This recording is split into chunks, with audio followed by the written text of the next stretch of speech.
नमस्कार। आप देख रहे हैं बिस्तक। मैं हूं आपके साथ अरुणिमा द्विवेदी। फायदे के फंड के इस शो में आप सबका बहुत स्वागत है।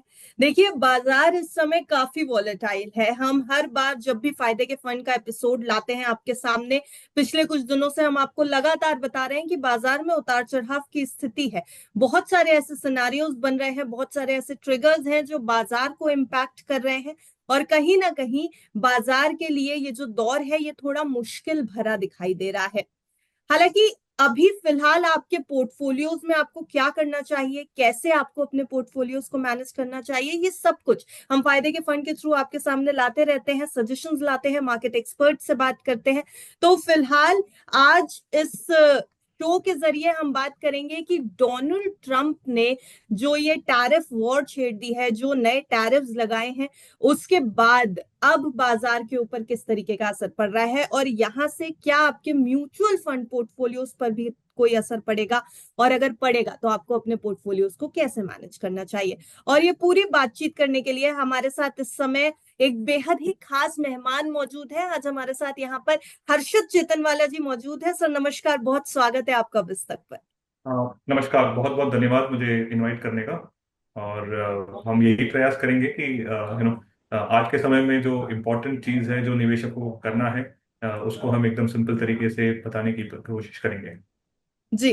अ, हर्षद जी, लेकिन सबसे पहला सवाल तो आज बाजार को लेकर के होना चाहिए, क्योंकि बाजार की स्थिति हमसे और आपसे छुपी नहीं है। काफी वॉलेटाइल है इस समय मार्केट। डोनाल्ड ट्रंप के इस टैरिफ जो आया है सामने, जिस तरीके से एक ट्रेड वॉर की भी कंडीशन सामने बैठ रही है, कैसे देख रहे हैं डोनाल्ड ट्रंप के इस टैरिफ को? ग्लोबल इकोनॉमी पर क्या कोई बड़ा असर पड़ने की उम्मीद कर रहे हैं?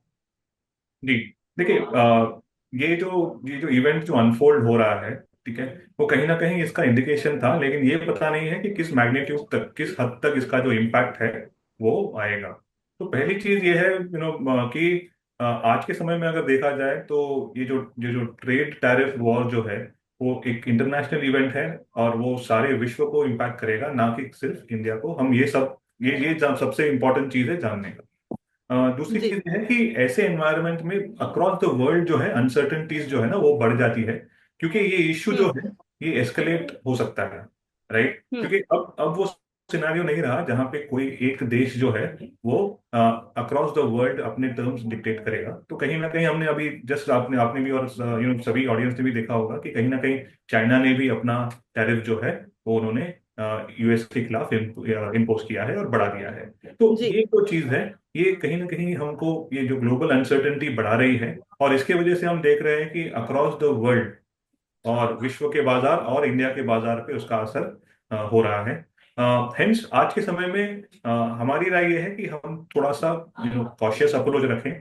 कहीं ना कहीं हम ऐसा ना कर ले कि एकदम ओवर क्या कहते हैं उसको, कि ओवर एक्साइट होकर, बिकॉज बाजार अगर गिर जाए तो हम सारा पैसा एक साथ निवेश कर ले, या फिर हम्म। ज्यादा डर कर जो है हम सारा पैसा निकाल दे।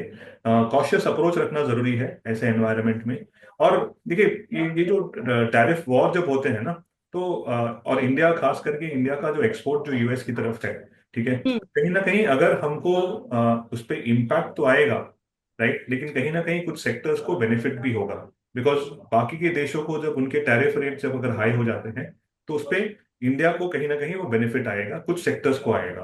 तो जरूरी नहीं है कि सारे सेक्टर्स पे इम्पैक्ट जो है वो बुरा हो। कहीं पे नेगेटिव हो सकता है तो कहीं पे पॉजिटिव भी हो सकता है। जी। सर, लेकिन क्या अभी ग्लोबल मार्केट्स और इंडियन शेयर मार्केट को अगर देखें तो अभी वॉलेटिलिटी कंटिन्यू रहेगी दोनों ही बाजारों में? क्योंकि ग्लोबल मार्केट्स जब ज्यादा वॉलेटाइल होते हैं तो उसका सीधा सीधा असर भारतीय शेयर बाजार पर भी पड़ता है। और ये हाल ही में हम देख भी रहे हैं, जिस तरीके से टैरिफ्स आने के बाद ग्लोबल मार्केट रिस्पॉन्ड कर रहे हैं। अमेरिकी बाजार बुरी तरीके से टूट रहा है, दूसरे देशों के बाजार भी इस समय थोड़ा हलचल तेज हो चुकी है। और वही इम्पैक्ट हमने पिछले कुछ दिनों में भारतीय शेयर बाजार पर भी देखा। हालांकि बहुत लड़ने की कोशिश कर रहा है बाजार, लेकिन इम्पैक्ट काफी ज्यादा है, वॉलेटिलिटी काफी ज्यादा है। तो अभी ये वॉलेटिलिटी कंटिन्यू रखना एक्सपेक्ट करें? बिल्कुल। हमारा अंदाजा ये है कि ये वॉलेटिलिटी कंटिन्यू रहेगा, क्योंकि आप है ना, इंडियन स्टॉक मार्केट जो है, ठीक है, हम्म। वो जो है वो जैसे कहते हैं ना कि विश्व मार्केट से कपल्ड है। ठीक है, हालांकि डिपेंडेंसी पूरी ना हो। ठीक है, जैसे हम्म। हमने बीच में भी देखा है और पहले भी देखा है कि कहीं ना कहीं हमारे डोमेस्टिक इन्वेस्टर्स के पास वो क्षमता है कि और पैसा निवेश करने की। राइट। हम्म। लेकिन ये जो इवेंट्स जो होते हैं ना, ये अक्रॉस द वर्ल्ड, अगर समझ लीजिए कि across the world stock markets अगर वनरेबल है और उन पे इम्पैक्ट आ रहा है, तो उसको कहीं ना कहीं इम्पैक्ट जो है वो इंडिया पे आएगा। तो इंडिया जो है वो थोड़ा सा, इंडियन मार्केट जो स्टॉक मार्केट जो है वो कहीं ना कहीं कपल्ड है, डीकपल्ड नहीं है, जहां से हम्म। हम उसको स्टैंड अलोन बेसिस पे देखा जाए। और जी। ये वोलेटिलिटी या वनरेबिलिटी जो है, ये कुछ समय तक जारी हो सकती है, जब तक इस पे और कुछ जैसे अनफोल्ड होते हैं इवेंट, उसके बाद ही पता चलेगा। तो इसलिए एक कॉशियस अप्रोच रखना और थोड़ा सा स्लो प्रोसेस रखना निवेश की तरफ हो सकता है कि निवेशकों के लिए फायदेमंद हो। सर लेकिन बहुत मुश्किल से लौटे थे एफआईआईज, ये जी। जो हो गया डोनाल्ड ट्रम्प की तरफ से अनाउंसमेंट, उसके बाद क्या फिर से एक हेवी सेलिंग देखें एफआईआईज की तरफ से? एक बार फिर से भारी बिकवाली करेंगे एफआईआईज विदेशी निवेशक? तो देखिए, एफ आई आईज जो है वो धीरे धीरे करके कांस्टेंट एग्जिट हो ही रहा था, हम्म। जब से। और ये कहीं ना कहीं देखिए, ये टैरिफ वाला जो चीज जो है, ये डोनाल्ड ट्रम्प का एक उनके इलेक्शन कैंपेन का एक बहुत बड़ा पार्ट था। तो कहीं ना कहीं एक अंदाजा और अनुमान सबको पता था कि ये किस कौन किस स्टेज पे आएगा और कब का आएगा, कितने क्या क्वांटम में आएगा, यानी क्या परसेंटेज की टैरिफ लगाएंगे, किसको ज्यादा इम्पैक्ट होगा, ये अननोन था। तो कहीं ना हम्म। कहीं देखिए क्या होता है कि ये एफ आई का पैसा जो है, और ऐसे मार्केट एनवायरनमेंट में ज्यादातर पैसा, ज्यादा से ज्यादा एफ आई जो है वो अपने देश में सुरक्षित रहना चाहते हैं। तो ये ना कि सिर्फ इंडिया से बाहर पैसा निकलेगा, राइट, हम्म। इमर्जिंग मार्केट से भी अच्छा खासा पैसा निकलेगा, राइट। हम्म। पिछले पिछले अगर कुछ महीनों पहले अगर देखा जाए तो इंडिया से काफी पैसा निकला था, वो बिकॉज चाइना गया था, क्योंकि चाइना चाइना का जो गवर्नमेंट की पॉलिसीज आई थी, जो उन्होंने चाइनीज मार्केट को उन्होंने एक एक पैकेज ऑफर किया था, तो उसकी वजह जी। से उनकी स्टेबिलिटी थोड़ी वहां बढ़ गई, तो इंडिया से काफी पैसा जो है चाइना गया। लेकिन अब ये टैरिफ वॉर में चाइना पे भी इम्पैक्ट आएगा, इमर्जिंग मार्केट जैसा वियतनाम पे भी आएगा, हम्म। राइट। तो बहुत सारे ऐसे देशों देशों पे आएगा, तो एफ आई आईज ना कि सिर्फ इंडिया से निकलेंगे, अक्रॉस द वर्ल्ड अगर इससे ज्यादा वनरेबिलिटी आती है, तो अक्रॉस द वर्ल्ड जो है वो पैसा लेके अपने देश में सुरक्षित रहना पसंद करेंगे। जी। सर, जेपी मॉर्गन की और बड़े इंस्टीट्यूशंस की बहुत बड़ी भविष्यवाणियां भी आ रही हैं, जैसे गोल्डमैन सैक्स हो गया, जेपी मॉर्गन हो गया, मूडीज हो गया, सब ये कह रहे हैं कि रिसेशन जो है वो ग्लोबल रिसेशन की संभावना बन रही है इस समय।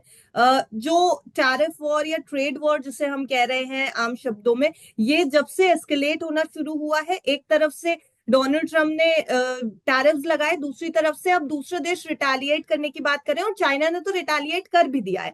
34% जो है वो टैरिफ चाइना लगाने की बात कर रहा है। लेकिन इन सभी सिनारियों के बाद अब बड़े इंस्टीट्यूशन ये दावा कर रहे हैं कि इससे ग्लोबल रिसेशन की शुरुआत हो सकती है, वैश्विक मंदी आ सकती है। जेपी मॉर्गन ने तो ये पूरी संभावना 60% कर दी है। इसके अलावा गोल्डमैन सैक्स, मूडी सब ये बात कह रहे हैं कि ग्लोबल रिसेशन आ सकता है। कैसे करें? क्या ये चिंता की बात है? ग्लोबल रिसेशन को हम पॉजिटिव तो कभी देख ही नहीं सकते, रिसेशन को, वैसे तो पहली बात है, पर अब ये देख करके चलें कि अब रिसेशन आ गया, अब चीजों को उस वे में, डायरेक्शन में देखना चाहिए। जी। देखिए, रिसेशन जो है ना, ये या मंदी जो कहते हैं, ये एक हमेशा एक वरिंग साइन होती है। और हम्म। अगर हम एक तरह से देखें तो, हम्म। और दूसरी तरह से देखें तो ये कभी ना कभी ना उसको अपॉर्चुनिटी की तरफ भी देखा जाता है, हम्म। राइट। आज जो जो जैसे जिस तरीके का इन्वेस्टेबल सरप्लस इंडिया के जो जो आम आम फैमिलीज में रहा है, और हम्म। खास करके अभी वो जनरेशन आ रही है जहाँ पे उनके पास जो है ना, आज आज के समय में इन्वेस्टेबल सरप्लस बहुत अधिक है, राइट। हम्म। तो कहीं ना कहीं ये एक अलॉन्ग विथ वरिंग साइन, ये एक अपॉर्चुनिटी भी बन सकती है। हाँ, हम्म। लेकिन इसमें कोई डाउट नहीं है कि जब ये ट्रेड वॉर्स एस्केलेट होते हैं ना, ठीक है, तो मंदी का समय आता है। तो इसके लिए जो जो हम कब से कह रहे हैं कि कॉशियस अप्रोच रखना जरूरी है, राइट। और ऐसे समय में थोड़ा सा कॉशियस अप्रोच रखें तो और बेनिफिशियल हो सकता है। हम्म। रही बात किस तरह से इम्प्लीमेंटेशन होगा, और किस कंट्री को किस तरह से वो रिएक्ट करेंगे, ये बहुत ही इंपॉर्टेंट और सिग्निफिकेंट चीज रहेगा। जैसे हमने बीच में अभी अभी रिसेंटली ये भी पढ़ा है कि कहीं ना कहीं यूरोप ने भी अपनी तरफ से एक रिटेलिएशन अपना अप्रोच रखा है, ठीक है। जी। तो ये सारे देश अपने हिसाब से जब और क्लैरिटी आएगी, तब पता हम्म। चलता है कि और कितने देशों को कितना इम्पैक्ट आएगा। लेकिन कहीं ना कहीं मैं ये मानता हूँ कि जैसे आप अगर आपने देखा होगा कि यूएस मार्केट पे तो पहले से ही अभी इम्पैक्ट आना शुरू हुआ है, जिस तरीके का यूएस मार्केट का जो जो कंसोलिडेशन पिछले कुछ दिनों में हुआ है, हम्म। राइट। तो अगर ये सारी चीजें देखें तो कहीं ना कहीं हाँ, वरिंग साइन है। लेकिन कहीं ना कहीं एक अपॉर्चुनिटी भी बन सकती है, बिकॉज अगर आपके पास पैसा है और आप मंदी के बाजार में आप जब मार्केट में इन्वेस्ट करते हो, हम्म। राइट, कहीं ना कहीं आपके लिए वो बेनिफिट होता है over the longer period of time. But cautious approach लेना जरूरी है, क्योंकि मंदी जो है हो सकता है कि इसको प्रिडिक्ट करना बहुत डिफिकल्ट है। आप समझते हैं, और हम सभी जानते हैं कि अगर इसको प्रिडिक्ट करना बहुत आसान होता तो बहुत सारे लोग केवल बाजार में ही अपना काम करते रहते हैं, राइट। हम्म। ठीक है।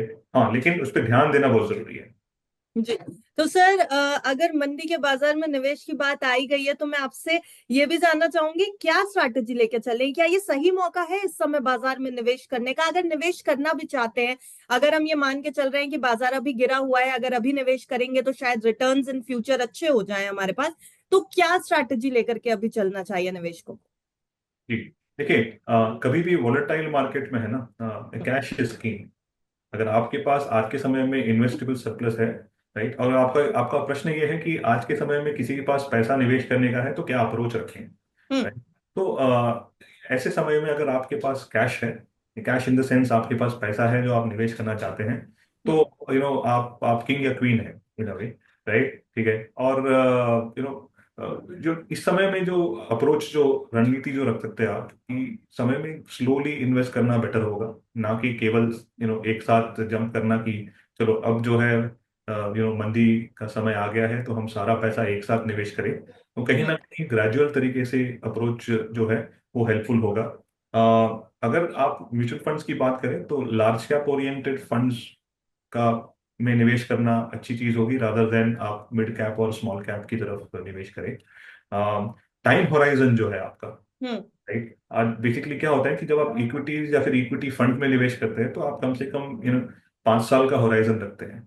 तो कहीं हम्म। ना कहीं आप मेंटली ये सोचिए कि आप एक एक अनसर्टेन एनवायरनमेंट में निवेश करने का शुरू कर रहे हैं। तो कहीं ना कहीं ये जो 5 साल का होराइजन है, कम से कम आप 5 से 7 साल का होराइजन पकड़ के चलिए।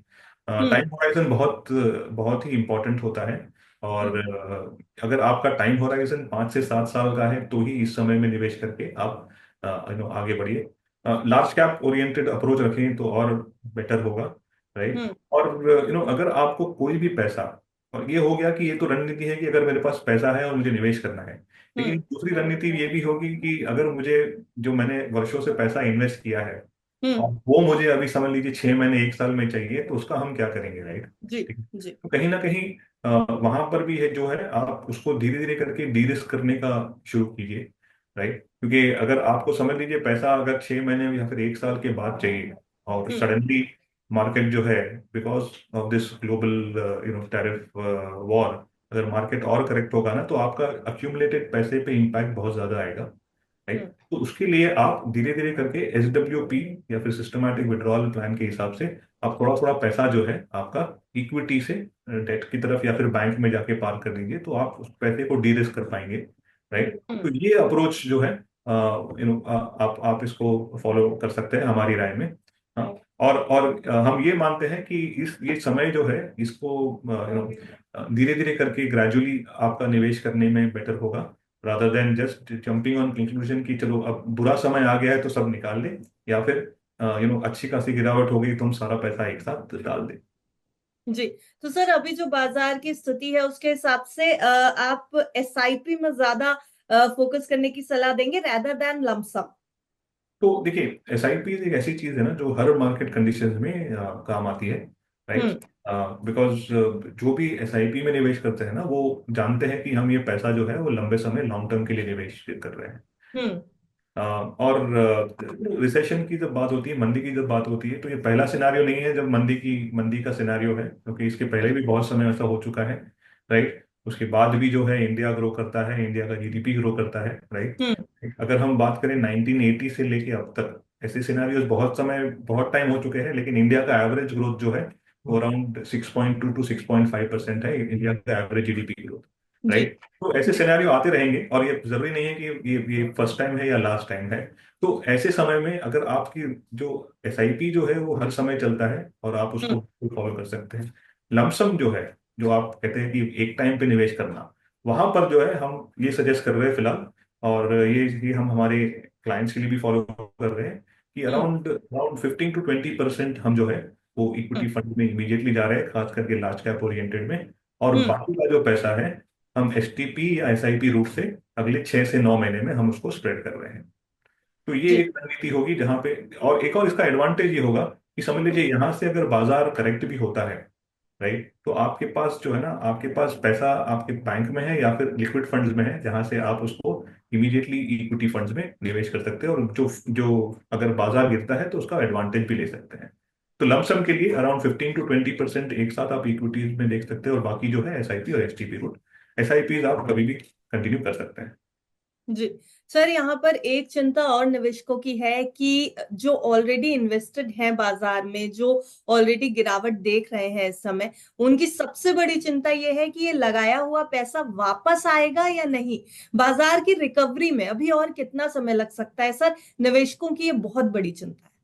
जी। और ये जायज है, खास करके वैसे निवेशक जो उन्होंने पिछले 1 या 1.5 साल में अगर निवेश करना शुरू किया है, जी। तो उनके जी। पोर्टफोलियो रिटर्न्स काफी नेगेटिव में रहेंगे। और खास हम्म। करके वो जिन्होंने डायरेक्ट इक्विटीज या फिर स्मॉल और मिड कैप में इन्वेस्ट किया है, तो राइट, तो देखिए इसको एक डिफिकल्टी ये है कि टाइमलाइन को एक प्रेडिक्ट करना कि किस समय तक ये एनवायरनमेंट रहेगा, ये बहुत हम्म। डिफिकल्ट हो जाता है। लेकिन सबसे अच्छी चीज जो आप कर सकते हैं कि आपके इन्वेस्टमेंट्स को है ना, आप आपके इन्वेस्टमेंट्स को आप एक ऑब्जेक्टिव से अलाइन कीजिए। जब हम्म। आप इक्विटीज में या फिर इक्विटी फंड्स में निवेश करते हैं, तो आप बेसिकली आपको पता है कि आपने एक टाइम होराइजन 5 साल 7 साल या 10 साल के लिए आप निवेश कर रहे हैं। जो एक्सपेक्टेशन जो है ना रिटर्न्स का, हम्म। उसको आपको कहीं ना कहीं उसको टोन डाउन करने की जरूरत है। जो आप पिछले 2-3 साल में जो आप देख रहे थे कि जो पोर्टफोलियो रिटर्न्स एक समय पे अराउंड 25% 30% जो पर एनम का दिखा रहा था, ठीक है, हम्म। वो कहीं ना कहीं वो मिसलीडिंग है। अगर आप बात करें एवरेज रिटर्न्स की, तो आप आज के समय में भी आज भी निवेश कर कर करके आप, अगर हम आगे के 10 साल 15 साल भी लें, तो आप एटलीस्ट अराउंड अराउंड 10 to 14 15% का रिटर्न्स, डिपेंडिंग ऑन आप किस तरह का इन्वेस्ट कर रहे हैं, वो आप इक्विटी पोर्टफोलियो या इक्विटी म्यूचुअल फंड से आप आप एक्सपेक्ट कर सकते हैं, अगर आपने सही जगह पे निवेश किया हो, राइट। तो कहीं ना कहीं आपको चिंता जब होगी जब आपको ऐसा लगता था कि आप इक्विटी या फिर स्टॉक मार्केट से है ना इमीडिएट पैसा बना देंगे, राइट, ठीक है। अगर आपका टाइम होराइजन बराबर से अलाइंड है, तो आपको हम्म। कहीं ना कहीं आपको वो पेशेंस रखने की जरूरत है।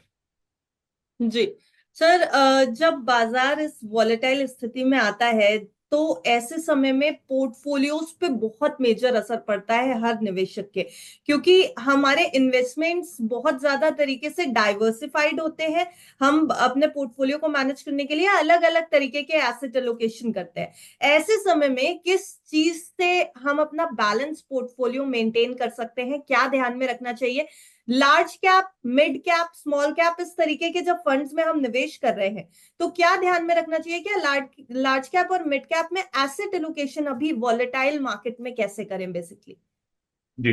तो देखिए कहीं ना कहीं है ना, एक और इम्पोर्टेंट पॉइंट जो आपके पहले वाला प्रश्न का था ना, जी। कि ऐसे मार्केट एनवायरनमेंट में जो जो बहुत सारे निवेशक जो डरे हुए हैं और उनको ऐसा लग रहा है कि पैसा कब रिकवर करेगा, कैसा कब पैसा कब बढ़ेगा बढ़ेगा, हम्म। राइट। तो आप अब से लेके कम से कम 20-25 साल पीछे चले जाइए, और हम्म।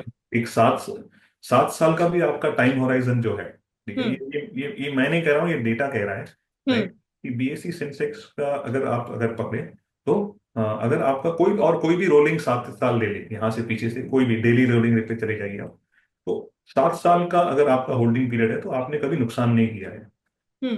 कभी नेगेटिव रिटर्न नहीं आया है, राइट। और ये जो डेटा है ना बहुत पावरफुल है, ये कहीं ना कहीं कहता है कि अगर आपका होल्डिंग होराइजन जो है, अगर आपका लॉन्ग टर्म है, तो आपको जी। इक्विटीज पे आपको नेगेटिव रिटर्न्स आने की जो जो जो चांसेस है वो बहुत कम है, राइट। हम्म।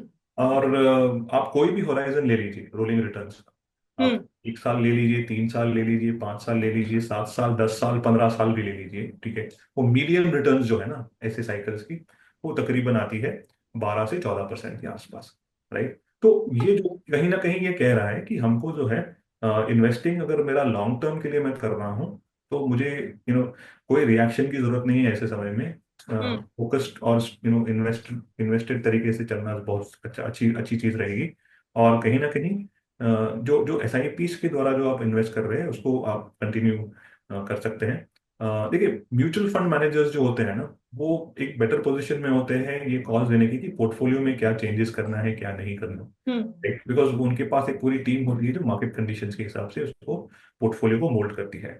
जी। राइट। तो ये जो लोड जो है या फिर जो वरी जो है, ठीक है, कि मैं लार्ज कैप में और मिड कैप में कैसे तरीके का फंड्स में निवेश करूं, तो आज के समय में जिनका पैसा, जैसे हम पहले भी कह रहे थे कि जिनका ज्यादातर पैसा अगर मिड और स्मॉल कैप में अगर निवेश करके आप पहले से आप बैठे हुए हो, तो कहीं हम्म। कहीं आपका जो पेशेंस का होराइजन और टाइम होराइजन दोनों, ठीक है, बढ़ाने की जरूरत है। हम्म। और ये जो लार्ज कैप फंड्स में या फिर मिड कैप फंड्स में एलोकेट करना है, तो एक हम्म। बहुत इंपॉर्टेंट चीज मैं आपसे कहना चाहूंगा कि कभी कभार क्या होता है कि जैसे आज के सिनेरियो में हम्म। बहुत से मिड कैप फंड ऐसे होंगे जिनका कुछ ना कुछ एलोकेशन, समझ लीजिए 10% या 15% या 20% एलोकेशन जो है ना, वो हम्म। लार्ज कैप कंपनीज में होगा। तो हम्म। जब भी आप अपना म्यूचुअल फंड पोर्टफोलियो देखें, तो फंड की कैटेगरी के अनुसार ना देखें। हम्म। राइट।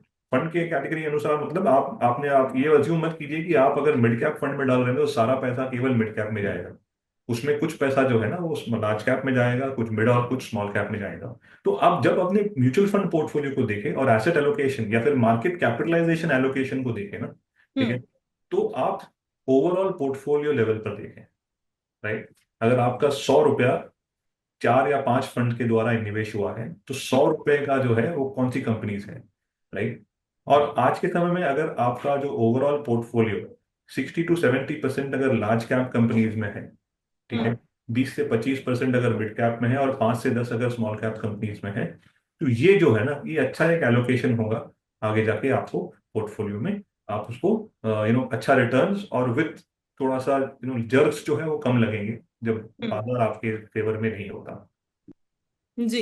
सर, इस समय गोल्ड में क्या निवेश बढ़ाने की सलाह देंगे आप? गोल्ड इस समय अपने रिकॉर्ड हाई पर पहुंचा हुआ है, लेकिन कुछ रिपोर्ट्स ऐसी भी सामने आ रही हैं जहां पर लगभग 38% की गिरावट तक की बात सामने आ रही है। बड़े बड़े निवेशक अब ये कह रहे हैं कि गोल्ड अपने पीक पर पहुंच चुका है और अब गिरावट बहुत ज्यादा संभावित है। तो ऐसे समय में जब गोल्ड के रिटर्न्स इतने ज्यादा मिल रहे हो, गोल्ड इतनी तेजी से ऊपर जा रहा हो, तो क्या निवेश की सलाह होगी? या अगर गिरावट प्रिडिक्टेड है तो हम अभी गिरावट का वेट कर सकते हैं, उसके बाद पैसे निवेश करें? क्या सलाह होगी गोल्ड से रिलेटेड? ठीक। तो देखिए, जब जब भी ऐसा एक अनसर्टन एनवायरनमेंट होता है ना, ठीक हम्म। है, और ये बहुत ही कॉमनली नोन है। हम्म। सबको पता है कि जब जब अनसर्टनिटी बढ़ती है तब तक गोल्ड अच्छा अच्छा रिटर्न देते हैं। राइट। हम्म। बिकॉज गोल्ड को एक ग्लोबल करेंसी का दर्जा दिया गया है। जी। राइट। और अगर आपने गोल्ड को होल्ड किया तो वो किसी भी करेंसी के खिलाफ अपना परचेजिंग पावर को होल्ड करके रखता है। हम्म। तो और पिछले 5 वर्षों में हमने देखा है कि गोल्ड में काफी प्राइसेस में जो है वो काफी इंक्रीज हुआ है, बढ़त हुई है। लेकिन कहीं ना कहीं पिछले 5 वर्षों में ऐसे भी फेज आया है जहां पे गोल्ड जो है कुछ समय के लिए फ्लैटिश रहा है। तो देखिए, हम्म। आप जब गोल्ड में निवेश करने की बात करते हैं तो आप उसको एसेट एलोकेशन पर्सपेक्टिव से देखें, ना कि हम्म। रिटर्न्स पर्सपेक्टिव से। हम्म। ठीक है। तो सबसे इम्पोर्टेंट पॉइंट ये है कि अगर आप गोल्ड में, बिकॉज गोल्ड ने पिछले 5 वर्षों में X% रिटर्न दिया है या पिछले 10 वर्षों में इक्विटी जितना रिटर्न दिया है, हम्म। अगर वो सोच के आपने गोल्ड का एलोकेशन बढ़ा दिया, तो वो हमारे हिसाब से सही रणनीति नहीं रहेगी। हम्म। गोल्ड का एक ऑफकोर्स गोल्ड का एक इम्पोर्टेंस और सिग्निफिकेंस है आपकी ओवरऑल एसेट एलोकेशन में। और हमारी राय में अगर आप कंफर्टेबल हो तो आप अराउंड 5 to 10% ऑफ एलोकेशन जो है आपका ओवरऑल पोर्टफोलियो का गोल्ड में आप इन्वेस्टमेंट पर्सपेक्टिव से, ना कि यूज पर्सपेक्टिव से, आप उसको हम्म। देख सकते हैं। और आज के समय में अगर आपके पास ऑलरेडी पोर्टफोलियो में गोल्ड है, तो आप रश ना करें उसमें बढ़ाने का। ठीक है। और समझ लीजिए आप जस्ट अब तक आपने गोल्ड का एलोकेशन अब तक सोचा नहीं था और अब आपको लग रहा है कि गोल्ड का एलोकेशन होना चाहिए, और जो स्वाभाविक है होना भी चाहिए थोड़ा सा गोल्ड का एलोकेशन।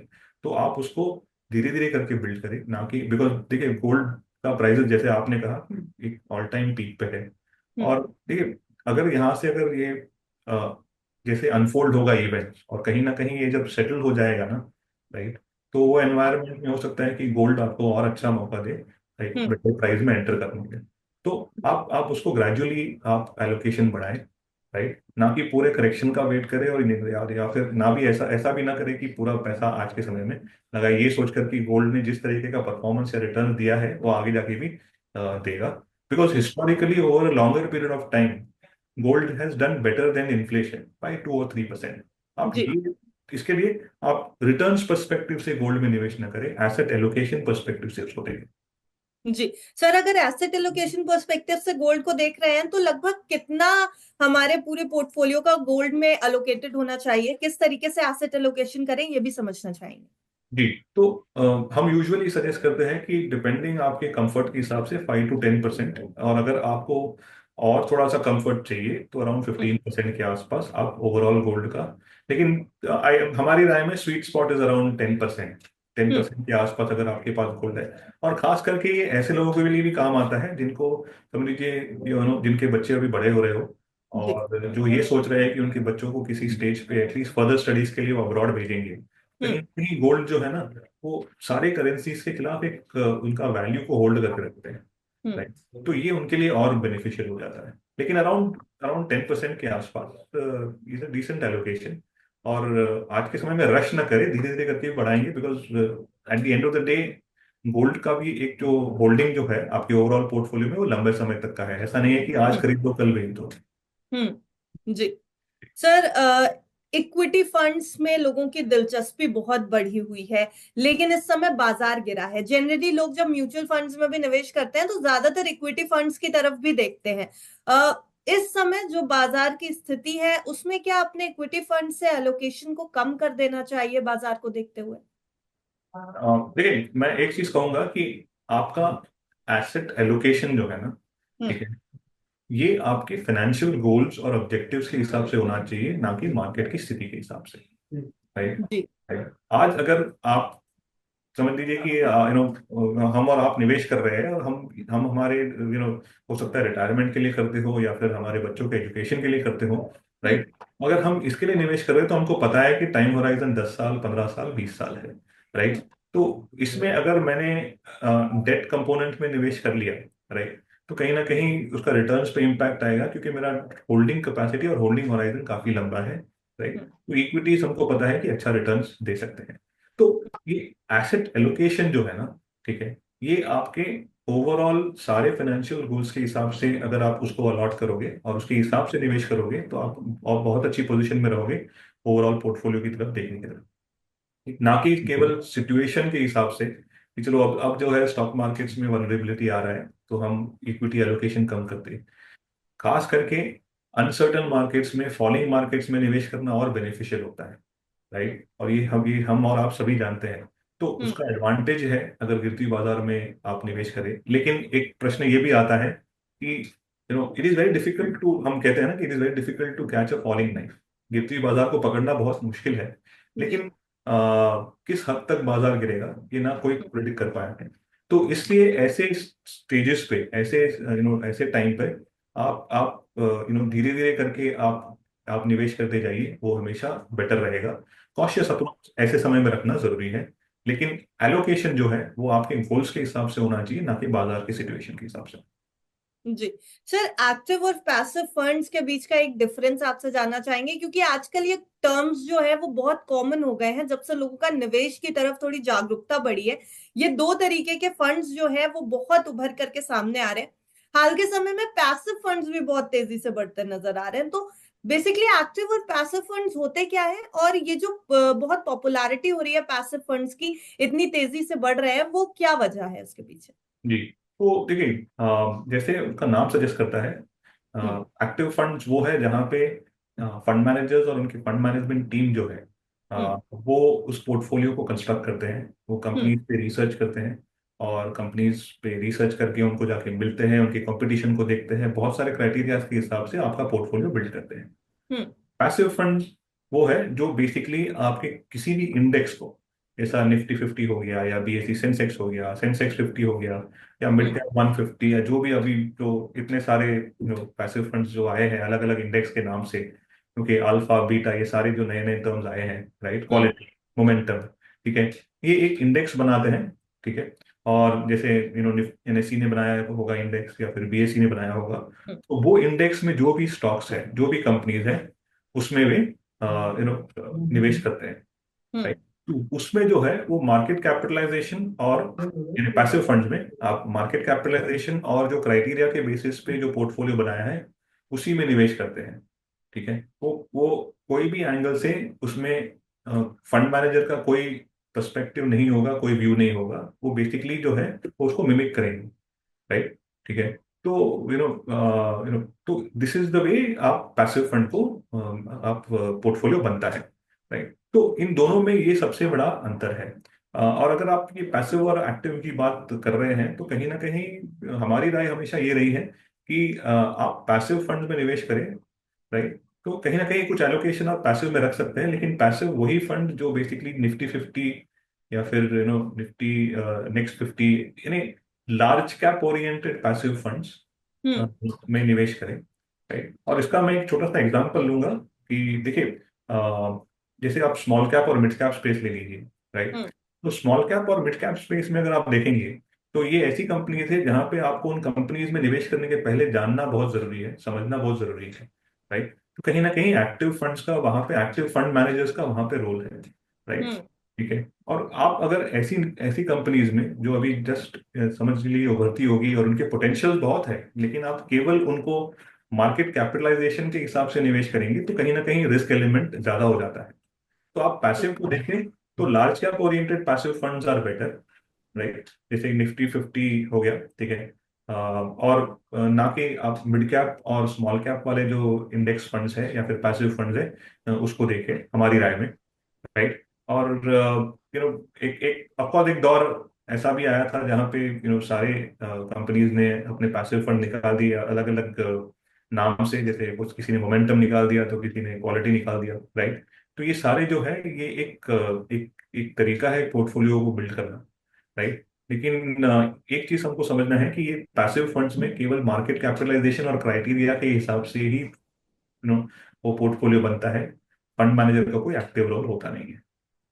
जी सर, आज के टाइम पे यूथ बहुत ज्यादा यहाँ पर निवेश पे ध्यान दे रहा है, जागरूकता बढ़ गई है इन्वेस्टमेंट को लेकर के। बहुत ज्यादा यूथ इस समय एक्टिव है कि वो जो अपनी हार्ड अर्न्ड कमाई है उसको बाजार में निवेश करें, अपने पोर्टफोलियो बनाएं ताकि अपने लॉन्ग टर्म गोल्स को पूरा कर सकें। और गोल्स भी अच्छे खासे गोल्स हैं जो बहुत समय पहले लोग नहीं सोचते थे, वो आज का यूथ सोच रहा है, अपने फ्यूचर प्लानिंग कर रहा है, फाइनेंशियल प्लानिंग कर रहा है। ऐसे समय में उन्हें क्या सलाह देंगे, ये एक आखिरी सवाल मैं आपसे लेना चाहूंगी कि उन्हें एक्चुअली में निवेश कैसे करना चाहिए, क्योंकि आपके पास जब जागरूकता आ जाती है, बहुत सारे अब हमारे पास एप्लीकेशंस आ गए हैं, बहुत सारे टूल्स आ गए हैं निवेश करने के, ऐसे में निवेश तो बढ़ रहा है, लेकिन क्या वो निवेश सही निवेश हो रहा है, क्या उसको करने का तरीका सही है, क्या सलाह देंगे यूथ को इस समय? जी। तो पहली पहली बात ये है ना कि देखिए ये उनका जो इंटरेस्ट जो है निवेश करने में, हम्म। वो काफी इंटरेस्टिंग है और काफी अच्छा, बहुत अच्छी चीज है। हम्म। और खास करके ये एक वो जनरेशन है जहां पर उनको पता है कि उनके पास जो डिस्पोजेबल इनकम अब ज्यादा है। हम्म। राइट। हर एक इकोनॉमी, हर एक देश जो है ना ऐसे फेज से गुजरता है। राइट। अभी बहुत सारे ऐसे यंगस्टर्स हैं जिनके पेरेंट्स ने एफर्ट लेकर उनका घर बन गया है, उनके पास गाड़ियां पहले से है, तो उनको इस चीज को सोचने की जरूरत नहीं है कि अरे मुझे एक घर बनाना है। राइट। हम्म। जो एक जनरेशन पहले की अगर बात करें तो उनको पता था कि पहला काम है जो है हमको एक होम लोन लेना है, घर बनाना है। हम्म। राइट। तो कहीं ना कहीं ये जो है ये डिस्पोजेबल इनकम जो है उनके पास वो ज्यादा है। हम्म। एक एक लाइन ड्रॉ करनी पड़ेगी कि मैं कितना इनकम का पार्ट जो है ना मैं खर्च पे, यानी खर्चा करूं। राइट। उनको खर्च करूं लाइफस्टाइल पे और बहुत सारी चीजों पे, और कितना जो पैसा जो है मैं निवेश करूं। राइट। हम्म। हम भी बहुत सारे ऐसे लोगों से इंटरेक्ट करते हैं जो ये यंग स्टेज पे है, और कहीं ना कहीं हमने दोनों साइड देखे हैं। हम्म। बहुत सारे यंगस्टर जिनके पास पैसा है उनको वो थोड़ा सा स्पेंडिंग की तरफ ज्यादा है, और बहुत सारे ऐसे हैं जो कॉशियस है आज के समय में, जो सोचते हैं कि निवेश करना है। इसमें हम्म। कोई डाउट नहीं है कि जितना जल्दी आप निवेश करना, सही तरीके से निवेश करना शुरू करोगे, आपके लिए उतना ही लंबे समय में इट विल बी हेल्पफुल। और मैं जब हम्म। लंबा समय कहता हूं तो मैं यंगस्टर्स को रिटायरमेंट के बारे में नहीं कह सकता, हम्म। लेकिन यंगस्टर्स को मैं वेल्थ क्रिएशन पर्सपेक्टिव से मैं बात कर सकता हूँ। राइट। ठीक है। फिर भी आप एक गोल ओरिएंटेड अप्रोच रखें कि हाँ मुझे जो है 10 वर्षों में एक इतना वेल्थ क्रिएशन बनाना है, या फिर हम्म। 7 वर्षों में इतना वेल्थ क्रिएशन बनाना है। हम्म। वो बेटर अप्रोच रहेगा, ना कि केवल रैंडम इन्वेस्टमेंट्स करना कि अच्छा आज ये कंपनी अच्छी लग रही है, आज ये फंड अच्छा लग रहा है तो वहां पे निवेश कर दीजिए। हम्म। राइट। तो रैंडम इन्वेस्टमेंट्स को अवॉइड करना चाहिए। एक्सपेरिमेंट करना चाहिए, नो डाउट। बहुत सारी इंफॉर्मेशन, जानकारी आज के समय में इंटरनेट पे है, और बहुत सारे मीडियम्स के द्वारा मिलते हैं। तो एक्सपेरिमेंट कीजिए लर्निंग पर्सपेक्टिव से, और ना कि जस्ट बिकॉज कि हमारे कोई फ्रेंड है या फिर हमारे कोई रिलेटिव है वो निवेश कर रहे हैं, इसके लिए हम जो वो फोमो वाला जो चीज है ना, जो यंगस्टर्स में ज्यादा होता है, ठीक है, उसके द्वारा निवेश ना करें। ठीक है। देखिए, इन्वेस्टमेंट्स जो है, ये जो है, एक हम कहते हैं कि इन्वेस्टमेंट जो है, एक पेड़ को बढ़ते हुए देखना, it is like hmm. Watching a tree grow, right. और जो पेड़ जो है ना, वो ओवरनाइट नहीं बढ़ता, हम्म। राइट, वो वर्षों के बाद बढ़ता है और उसके बाद वो फ्रूट देता है, राइट। तो इन्वेस्टमेंट जो है वो भी ऐसे ही होता है। तो ये एक स्लो प्रोसेस है, कोई शॉर्टकट नहीं होता। और अगर ऐसा कोई शॉर्टकट होता तो आज जब पहले भी जो लोग निवेश करते थे, ठीक है, वो आज इसी इसी तरीके से निवेश नहीं करते, राइट। तो हम्म। कोई शॉर्टकट नहीं होता, राइट। हाँ, ये होता है कि आप सही एवेन्यू में डालें, सही तरीके से निवेश करें। बहुत सारे ऐप्स आ गए हैं, बहुत सारे पोर्टल्स आ गए हैं। जब आप निवेश करें तो ना केवल उसको सॉर्ट करें परफॉर्मेंस वाइज, थोड़ा सा उसको समझ के, ठीक है, कि कहाँ पे निवेश कर रहे हैं, कौन से फंड, अगर हम म्यूचुअल फंड्स की बात करें तो किस तरीके का फंड है, उनमें मार्केट कैपिटलाइजेशन, एलोकेशन क्या है, उनके पोर्टफोलियो क्या है, और ना कि केवल उसका शॉर्ट टर्म परफॉर्मेंस देखें, पिछले हम्म। एक साल में क्या किया है। आप थोड़ा सा उसको लॉन्ग टर्म में देखें। अगर आप और रुचि रखते हैं तो ऐसे समय में देखिए, जब अच्छा समय हो और बुरा समय हो, तब इससे फंड ने क्या किया है। ठीक ठीक है। तो इन्वेस्टमेंट जो है, ठीक है, it is like watching a tree grow, right, and it takes time, आपको समय देना पड़ेगा। ठीक है, कोई शॉर्टकट आपको हेल्प नहीं कर सकता। और अगर कर भी दिया तो लंबे समय के लिए वो शॉर्टकट काम नहीं आएगा, ये प्रूवन है, राइट। जी। और जितना हो सके, हमारी राय में तो ये डे ट्रेडिंग, एफएनओज जो, और हमने बहुत सारे निवेशकों को देखा है, यंगस्टर्स को, जो आईपीओ वगैरह में बहुत सारे निवेश करते हैं, ठीक है। हो सकता है कि कुछ कुछ समय में आप पैसा बनाएं, लेकिन नॉट नेसेसरी कि this is not the only और the right way to make money, hmm. Right. ठीक है। तो डे ट्रेडिंग और एफएनओ से जितना दूर रहेंगे, हमारी राय में उतना अच्छा रहेगा। ठीक है। इनफैक्ट सेबी का खुद का डेटा ये कहता है कि ऑलमोस्ट 90% जो रिटेल इन्वेस्टर्स है, इन्होंने एफएनओ में इन्वेस्ट किया है, वो लॉस किया है उन्होंने। ठीक है। तो आप यंग हो, आपके पास रिस्क एपेटाइट लेने की है, आपके पास एपेटाइट तो है कि आप रिस्क ले सकते हैं, राइट। हम्म। लेकिन कहीं ऐसा ना हो कि आप रिस्क लेकर नुकसान करें और उसके बाद ऐसे अच्छे एवेन्यू को, है ना, फॉर एवर मिस आउट कर दे, ये सोचिए कि नहीं, इसमें धोखा ज्यादा हो सकता है। हम्म।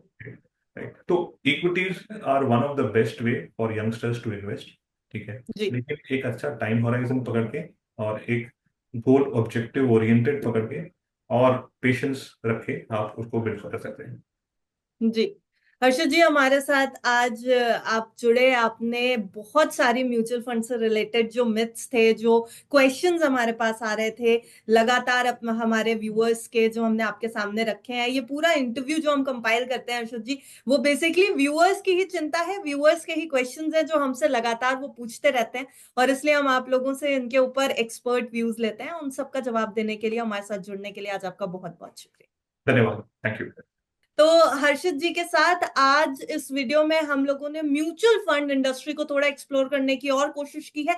बाजार की वॉलेटिलिटी के बीच आपका पोर्टफोलियो कैसे बैलेंस रहे, ये सब कुछ समझने की कोशिश की हो। वीडियो अगर आपको अच्छा लगा हो तो वीडियो को लाइक और शेयर जरूर करें, और देखते रहें बिज़ तक।